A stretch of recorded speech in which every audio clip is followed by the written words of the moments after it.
కడప జిల్లా కడప కేంద్రంలోని కులదీప్ ఈఎన్టీ వైద్యశాల వైద్యాధికారి సర్జన్ డాక్టర్ కులదీప్ ఆదివారం మండల కేంద్రమైన ఒంటిమిట్ట ప్రభుత్వ వైద్యశాలలో అలర్జీకి సంబంధించి ఉచిత వైద్య శిబిరాన్ని ఏర్పాటు చేశారు. ఆయన మాట్లాడుతూ కడప కేంద్రం నెహ్రూ పార్క్ ఎదురు సందులో సిటీ కేబుల్ ఆఫీసు ఎదురుగా ఆర్కే నగర్లో కోఆపరేటివ్ కాలనీలో కులదీప్ వైద్యశాలను గత 14 సంవత్సరాలుగా నిర్వహించడం జరుగుతున్నదని అన్నారు. మధ్యతరగతి కుటుంబాలకు సైతం మెరుగైన వైద్యం అందించేందుకు సౌకర్యవంతంగా ఉచిత అలర్జీ వైద్య శిబిరాన్ని ఒంటిమిట్ట ప్రభుత్వ వైద్యశాలలో ఏర్పాటు చేయడం జరిగిందని అన్నారు. మండల ప్రజలు ఈ అవకాశాన్ని సద్వినియోగం చేసుకున్నారని వారు తెలిపారు.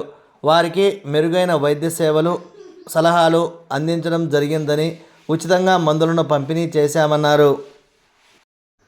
ఈ కార్యక్రమంలో వైద్య సిబ్బంది సందీప్, సోనియా, ప్రతిభ, సుకన్య తదితరులు పాల్గొన్నారు. నేను డాక్టర్ కుల్దీప్, చెవి ముక్కు గొంతు డాక్టర్ని. నేను 14 సంవత్సరాలుగా కడపలో ప్రాక్టీస్ చేస్తున్నాను. ముఖ్యంగా ఈ శిబిరం పెట్టడంలో ఉద్దేశం ఏంటంటే, సమాజంలో అలర్జీ సమస్యతో ఎక్కువగా బాధపడుతున్నారు అనే ఒక ఉద్దేశంతో కేవలం అలర్జీని మాత్రమే ఫోకస్లో పెట్టేసేసి ఈ శిబిరం చేయడం జరుగుతూ ఉందన్నమాట. శిబిరానికి ఇప్పటి వరకు అయితే దాదాపు 80 నుంచి 90 మధ్యలో పేషెంట్స్ వచ్చినారు. అందరికీ మందులు ఇవ్వడమే కాకుండా మెయిన్గా వాళ్ళకు అలర్జీ గురించి అవగాహన తెప్పించడము అనేది జరుగుతూ ఉంది. అలర్జీకి ఏమంటే కంటిన్యూస్గా సిమ్టమ్స్ని కంట్రోల్లో చేసుకునేదానికి మందులు వాడుకుంటూ ఉండాలా, ఎందుకు వాడాలా, ఎందుకు అలర్జీని కంట్రోల్లో పెట్టుకోవాలా అంటే అలర్జీ వల్ల వచ్చే కాంప్లికేషన్స్ని మనము రాకుండా చూసుకోవటానికి. కాంప్లికేషన్స్ ఏమంటారు అంటే ముఖ్యంగా సైనసైటిస్ ఒక కాంప్లికేషను, ముక్కు లోపల పాలిప్స్ అనేటివి రాకుండా చూసుకోవాలా. అలర్జీని మనం సరిగా కంట్రోల్ చేసుకోకపోతే అది ఆస్తమా అంటే ఆయాసంగా కన్వర్ట్ అయ్యే ఛాన్స్ ఉంటుంది. సీరస్ ఓటైటిస్ మీడియా అంటారు, అంటే చెవి లోపల మధ్య చెవి లోపల ద్రవం నిలబడిపోవటం. ఈ 4 కాంప్లికేషన్స్ని మనము వీలైనంత వరకు మనం రాకుండా అవాయిడ్ చేయటమే మనం మెయిన్ అలర్జీని కంట్రోల్లో పెట్టుకునే ఉద్దేశం. ఈ ఒక్క చిన్న విషయాన్నే మెయిన్గా ఫోకస్ పెట్టుకొని ఈ శిబిరం చేయడం జరుగుతుంది.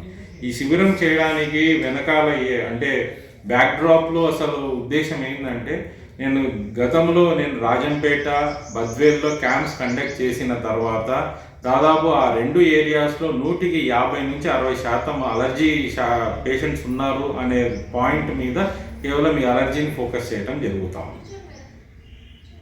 Okay sir.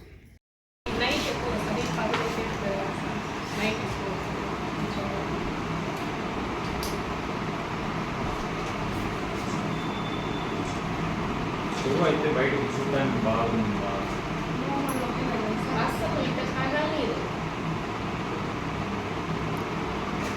నీకు దొరికిలో బట్టి తిప్పే అలవాటు ఉందా? ఈ మధ్య కొద్ది రోజులు తిన్నా మళ్ళీ తిప్పాలా? పెట్టకూడదా సార్? అదే అస్సలు పెట్టకూడదా? తిరుపతిలో ఉన్నప్పుడు బాగా క్లీన్ చేసేవాళ్ళు, వెళ్ళంటారు సార్ వాళ్ళు, అన్ని ఆయిల్ అన్ని వేసి చేయకూడదా?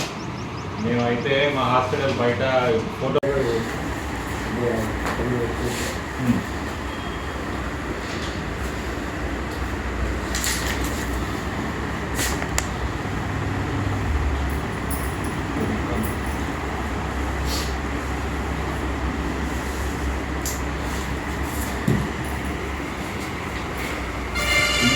ఇలానే ఉంటుంది.